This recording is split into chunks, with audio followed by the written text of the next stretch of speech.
তো দেখো তোমরা অনেকেই চেয়েছো যে ঝিঙে পোড়ার রেসিপি দিতে, যাই হোক আমি সেই জন্য তোমাদের জন্য আমি এখন ঝিঙে পোড়ার রেসিপি দিচ্ছি। তো এইভাবে কিন্তু আমি গ্যাসে ঝিঙেটাকে প্রথমে পুড়িয়ে নিই। দেখো এটা হচ্ছে ঝিঙে, তোমরা কে কী বলো আমি জানি না, তো আমরা এটাই বলি ঝিঙা, যাই হোক।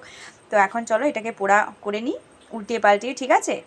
তো দেখো কি সুন্দর আমার এদিকে পোড়ানো হয়ে গেছে, ঝিঙে পোড়া তো রেডি হয়ে গেছে। তো চলো এরপরে কিন্তু এটাকে মূলার মাখানোর পালা, ঠিক আছে? কি বলো তোমরা আমি জানি না, আমি তো মূলাই বলি, যাই হোক মাখানোর পালা। তো চলো এটাকে আমি এখন ধুয়ে নিচ্ছি আর সুন্দর করে এই কালো কালোগুলোকে একটু ছাড়িয়ে নেব, তারপরে এটাকে মাখাবো, ঠিক আছে?